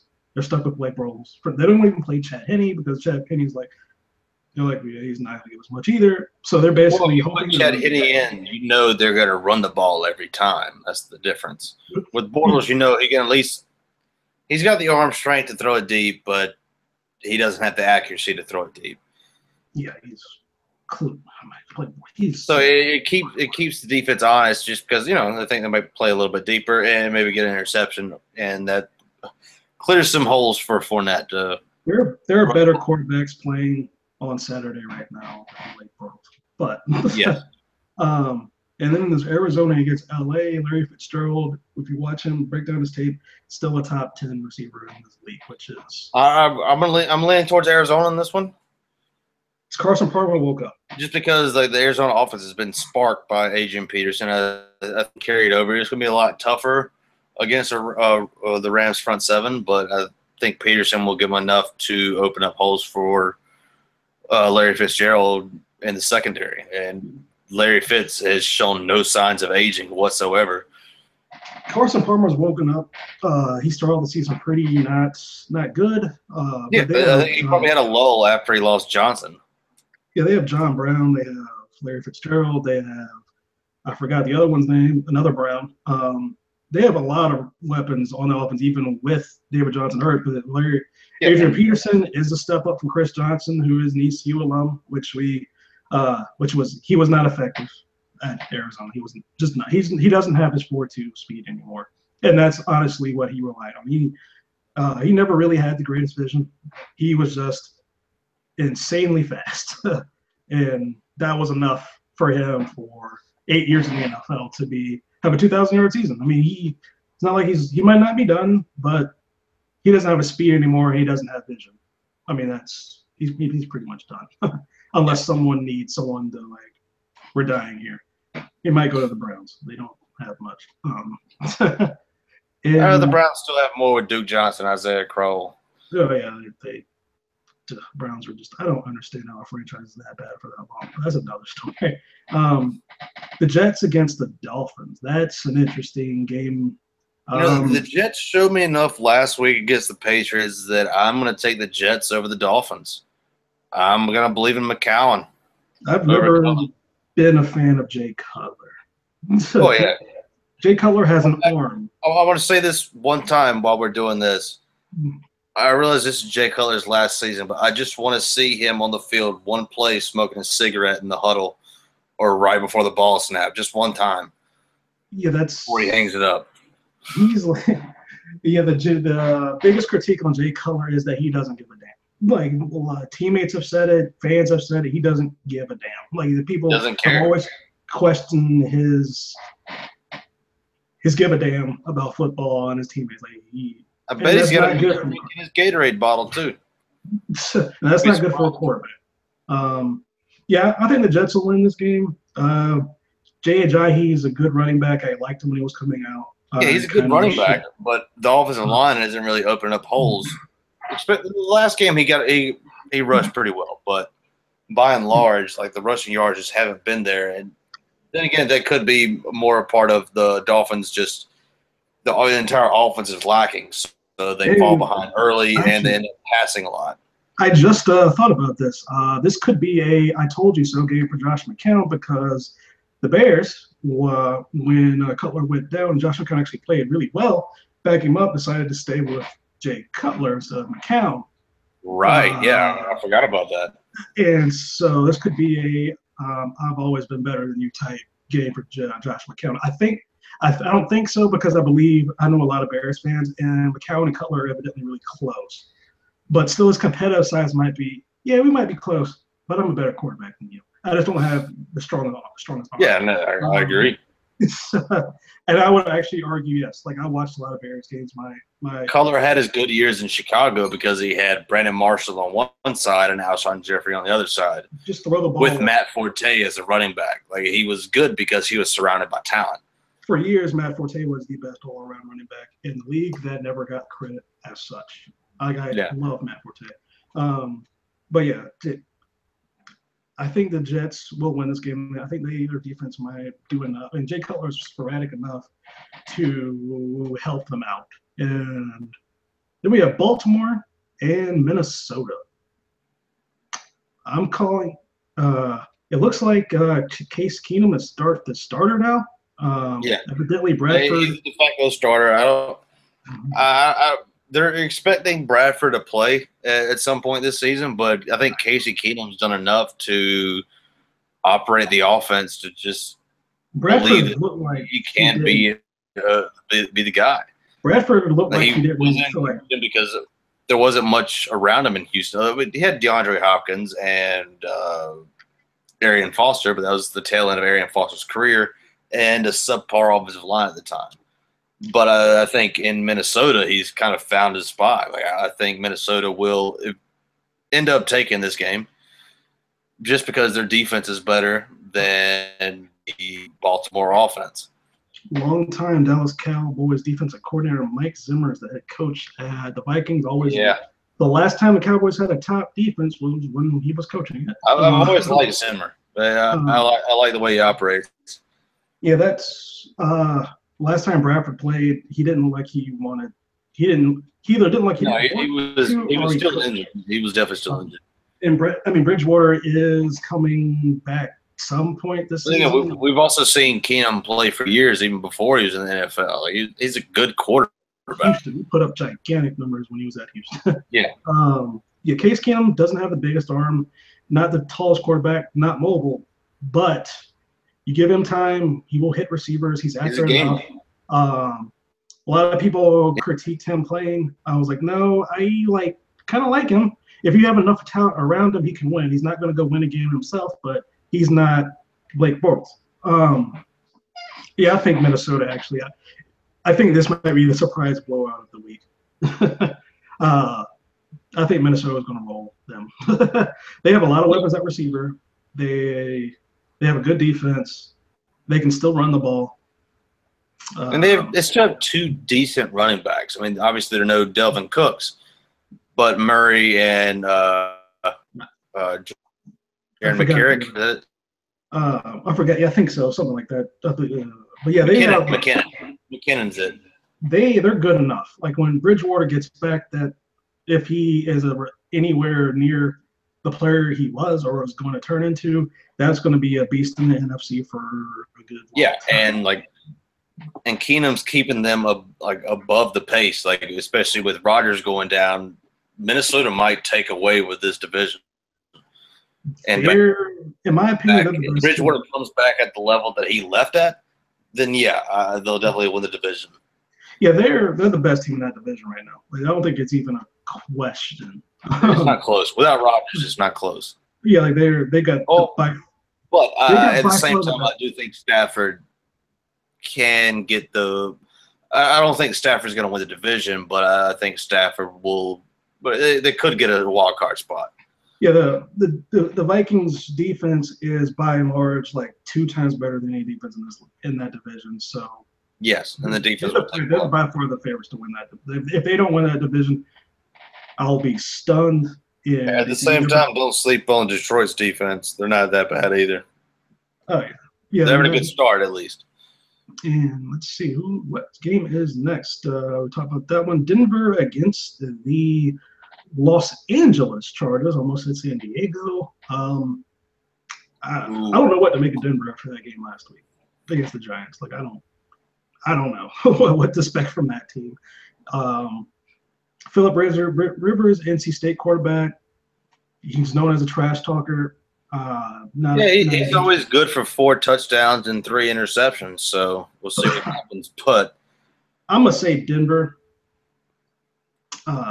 just because I think they're a better team. I think they're going to be mad because of what happened last week, and Cowboys fans saw what they did to the Cowboys. Whether Denver is not 30-something points better than the Cowboys, but they can be a great team when they play well. They're a better team than the Chargers, so I got Denver. Yeah, I'm gonna take the Chargers in this one. I think Philip Rivers is. They got their they played well last week, but then again, it was against a flailing Oakland defense or Oakland offense. But I think they're going to take another step forward, and I ultimately think that Philip Rivers is better than Trevor Siemian, and I don't think that's even close. I think Philip Rivers is more likely to give the ball to the other team, which might negate. At the same time, the running game for San Diego is there. I think as long as they get, they'll be fine. And so I'll take San Diego in this. Or excuse me, Los Angeles. Los Angeles. Yeah. It's going to take me a while to get used to that. And the game is probably going to have 100 points, and that's Atlanta against New England. Well, rematch. New England's defense is so bad. Like, I honestly think Atlanta scores 45 or 48. Atlanta's going to score in the 40s. I think Atlanta wins this game because they're going to score in the 40s. And I think Atlanta's defense is good enough to keep New England out of the 40s. But it's going to be a lot of points are going to be scored in that game. Yeah, I would tend to agree with you for the most part, but it's really hard for me to doubt what Brady can will. That defense is so bad. The defense is bad. The defense is very bad. But I'll take the Patriots just to give you some opposition on this. We'll see how the pickup works out. But I'll take the Patriots in this game. That game. Forward to that. And of all the games on the schedule, obviously it's the Sunday night game, but that's the most intriguing one on the schedule. Just obviously it's because it's a Super Bowl rematch, and neither one of the teams is who they were last season. Like they're still trying to find their identity for the most part. Yeah, so it's an intriguing game from all aspects. If they score, if the combined score of this game is less than 75, I would be shocked. Like there's going to be a lot of points in this game. And like if you like good defense, just don't watch that game. Like just don't. New England's so bad. Like I just remember watching that. What if you like Madden shootouts? That's what this is. Just remember watching that team against KC. Like KC did whatever it so chose to do, and it was like they have no chance. Like it got pretty sad near the end of the game. It was like New England can't. They literally can't. They just cannot stop anything that team was doing. So, and they made the Jets offense look decent. Like that's hard. Well, yeah, that's going to be an interesting game to see how many points are scored, if anything else. I like good defense, so I'm going to cringe a bunch. But Julio Jones might have 4 touchdowns. I mean, that's going to be a ridiculous game. Yeah, that's all the games. It'd be great because we did him on my fantasy team for a while. We will go talk about. We'll revisit this next week and see what happened during the week. But now to finish everything up, yeah, talked about this earlier. One of the things that we're going to do is talk about scouting and not exactly a carbon copy of what the Cowboys do with the draft show, but we're going to talk about scouting at the college level.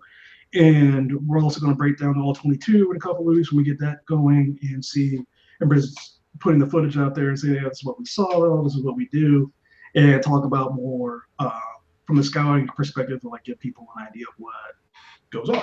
And I think that's interesting talking about like this going back into the draft this year. The big thing I guess a lot of Cowboys fans we really want to talk about right now is a guy named Taco Charlton, who has he was drafted to be a project that was known, but even with those low standards, he has struggled to even get on the field. Like he's getting like 4 or 5 snaps a game on defense. I've questioned why he's even active. And honestly, I think a lot of it has to do with optics. You don't want your first round defensive end being inactive on game day. Charles Tapper, before he broke his foot, was playing better. I was arguing that he should be active over Charlton, and so that was something going on. And as far as that going, what are your thoughts on that?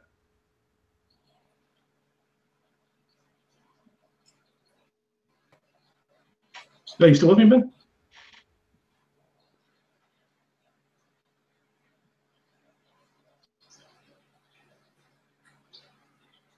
No, I cannot hear you.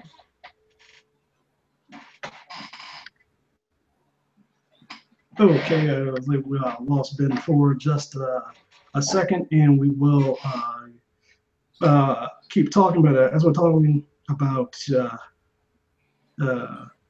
as I was saying, is like we're going into talks about what's going on with the draft. Like Taco Charlton has been mostly playing right end for the Cowboys, which has mostly been played by Tyrone Crawford, and he's been just not as effective as you would expect for your first round draft pick. And that's an understatement. A lot of talk has been with, well, you could have had T.J. Watt at that position. T.J. Watt's not his brother, but T.J. Watt, at this point in time, even playing with his hand in the dirt every single snap, you would think would give you something a little bit more than Taco. Taco, I didn't like the pick. I didn't want to bash the player, but there's nothing he does that, to me, at this point, warrants him being on the game day 46. Like, he's just not there. There's something wrong. Morab Marinelli has a reputation for teaching defensive linemen, and Taco's a first-round pick. He's going to get 3 years of work, whether he does anything or not. It's just how the contracts work out. You're not going to cut him. Like, that's what first-round draft picks get. So I don't know what they ever expect from him. Like, and breaking down stuff like that, we'll talk about draft picks also in scouting. And like, have you been able to look at any tape on Taco? No, not recently, but from what I've seen, just in live games, I haven't seen anything out of him. Like, so far, he just looks like a big body guy, but we really don't need that on the outside. We need fast speed rushers, but perhaps he was drafted as somebody who could help the rush defense because of his big body. But honestly, that's the only reason I could think of that he would have been drafted that high, because of his frame. It just hasn't translated so far in his first year. Like, hopefully, with the year of seasoning and getting used to the NFL and his coaching staff, that he can turn into a first-round pick. But I haven't seen any of that yet. No. Yeah, honestly, when he was drafted, I was thinking of, oh wow, we just got a younger draft, Jack Crawford, and he's not even playing anywhere near the level of what Jack Crawford gave you. And Jack Crawford wasn't a big skill guy. He was an effort, and he was going to give you some effort. And his effort got him 3 to 4 sacks a year for you. And he would make some plays. Taco came out of college with the lack of effort coming from his head coach. Well, yeah, that's one of the things he was talked about. And I don't want to quite get. Yeah, he's just not giving you much of anything, right? Like at all. And we can talk about, and that's one of the things I want to break down, because I did a lot of my scouting on the offensive side, especially quarterbacks. And one of the big things I have found when I started breaking down film and writing about it, the biggest change you see from that I've saw from college football to the NFL is quarterback play, kicking, and punting. Like it is so drastically like when you're watching top level college football quarterback, and you go watch a not top level football quarterback, then you're like comparing like wow, that's a difference. Yeah. Then you compare that to the NFL, it's like sometimes you take for granted what NFL quarterbacks can do. Like there's certain throws Right, they because make. one It's thing like, college football quarterbacks know where they're going the ball before the ball's even snapped. that's the problem with that's a lot of the critique you get with spread offenses. Like there's no changing of routes for receivers. You run that post no matter what the defense is playing. You run that post. Doesn't matter if you can. There's no check with me. There's no you see this coverage. You run this route instead. The quarterback is like, we're not changing the play at the line of scrimmage. You have these reads. You throw which one's open, and sometimes you only have two where you throw the ball to one. And like that's literally what the spread is and what a lot of college football is turning into. That's problematic when you get to the NFL. And that's one of the big things. It's just like I don't quite understand why more colleges don't run pro style offenses. Is it harder? Sure, but it gives you more of a chance to compete against better talent if you run the ball a little bit and keep the other offense off the field. For example, we're ECU alumni. We are watching our team with one win and getting massacred, and it's like we have a young freshman running back named Penix who is very slow. He's like 4'7", but he's a big body who runs with his heart out. And I just like watching, like, why is this guy not getting 25 carries a game to just run the clock? Even if he gets off 5 yards a carry, he's going to take time. The reason why he's not running is that's just not his playbook. I mean, his style play. Like he wants to throw the ball, but it's just tough to watch. Yeah, it's just like when you get, and that's kind of the things where that's also an important thing when it comes to scouting. Like you have to realize that certain teams and coaching staffs don't use players to their most effectiveness. They put them in situations where kind of built in to fail. I mean, that's not the purpose, but or built in for them to not show exactly what they can do for the betterment of the team.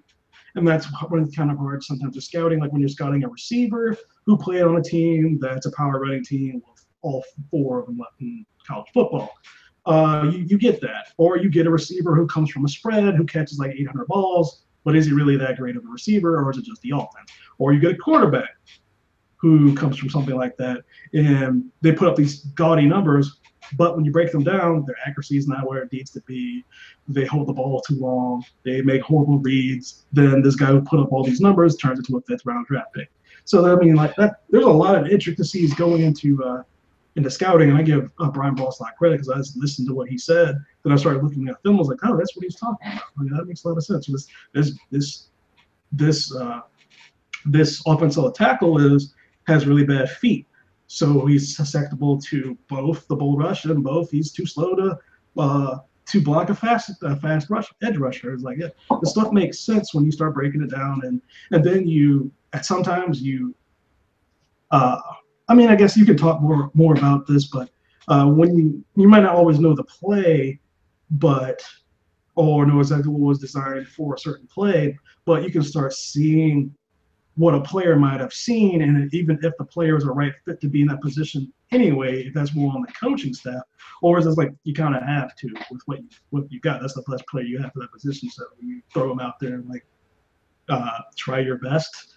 And I mean, college sometimes that's where it really comes down to just try your best. Like we have no one else. Just try your best. Like when you're talking about mid majors and lower level schools.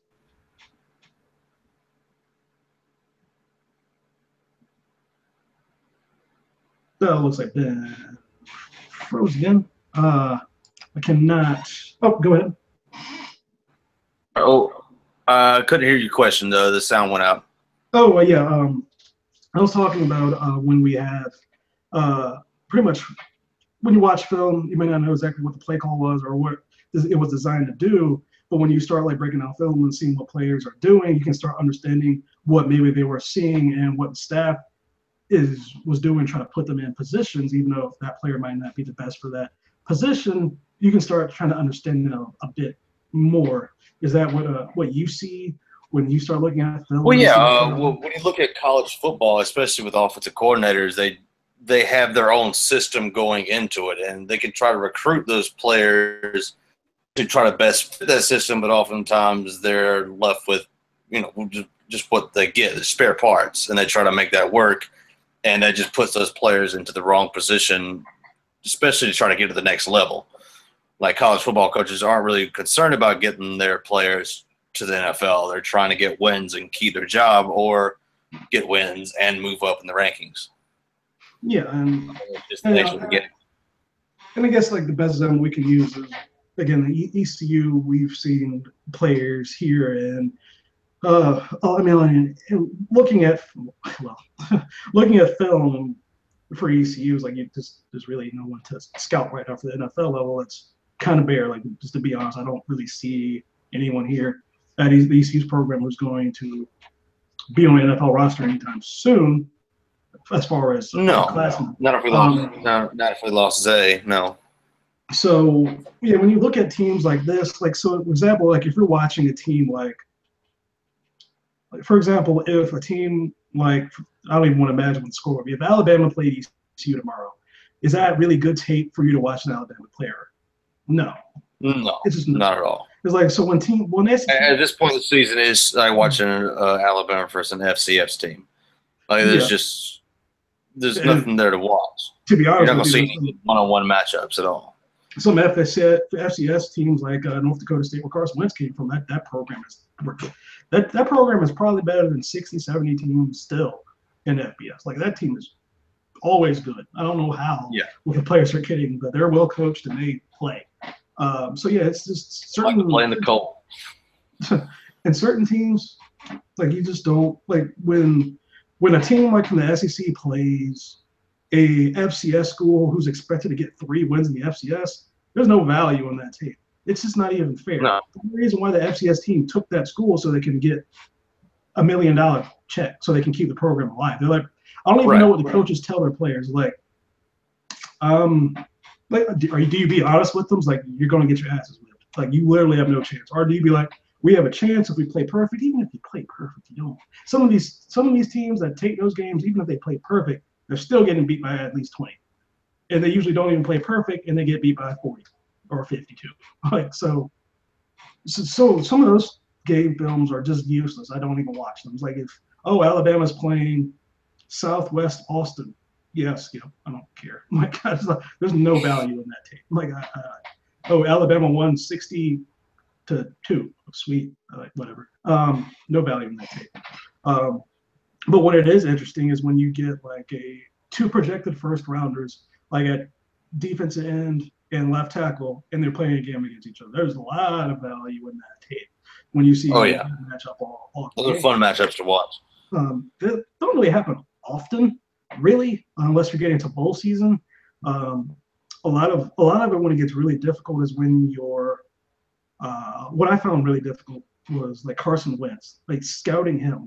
I didn't really scout much last year, but when I was scouting Carson Wentz, he's going against FCS programs, but North Dakota State's a really good football tradition school. Well, so what you have to do is kind of look at the style of offense he was playing. They run a pro style offense. Like there was really not going to be any transition when he was stepping into the NFL playing in that offense.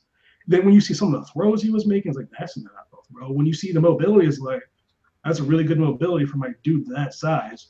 So you can start seeing things like, this guy could definitely play. Then when you saw him play against teams like Iowa State and beat them, it's like, yeah, this is not just an FCS player. This dude got some talent. So there's value there. But when it comes down to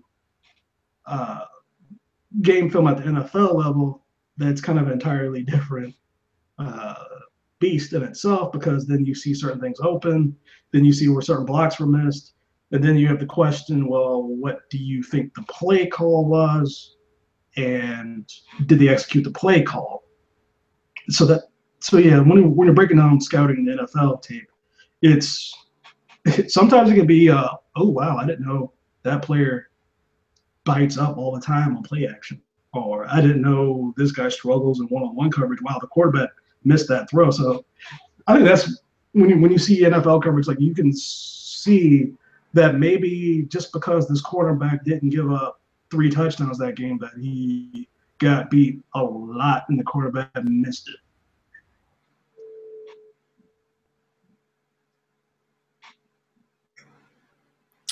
I'm sorry. Oh yeah.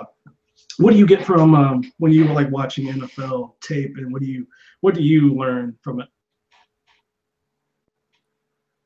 Well, you just learn how the different quarterbacks can evaluate the defenses and find where the right, even if they miss the throws, just being able to find the right read against different coverages is really important. Yeah, and it's like things like that. It's like, so yeah, we're gonna try to do that on the show as well. Is like, just give a little breakdown of what's happening in a couple of weeks, and just when the draft gets closer, start breaking down draft prospects and talking about them on the show, and perhaps writing them on a website as well, getting those out there so you can see in words what we think of said players. So yeah, there's a lot to look forward to on this, and I think that we can wrap it up for our first show, Saloon Sports, with Ben and Walter. And did you have anything you wanted to say in closing? I had a lot of fun tonight. Look forward to a lot more episodes. Yep. And again, again in the future, like if everything goes well, we'll start Patreon. We'll get graphics and everything, and do some production to the show. But yeah, but for now, we're just gonna have a little fun and record things like this and just talk about football and the MLB when next season gets started. And we'll see you for next week. We believe is gonna be our next episode, so we'll definitely talk about this and review the game and everything that happened. We might be in not a great mood to talk about football if Cowboys 0-6 49er team. Hope so. And we don't know the exact schedule yet, so it might be every Friday. We'll just toy around with that for a bit as well. Yeah, we'll see some progress. But yeah, and so and we'll catch everyone next time.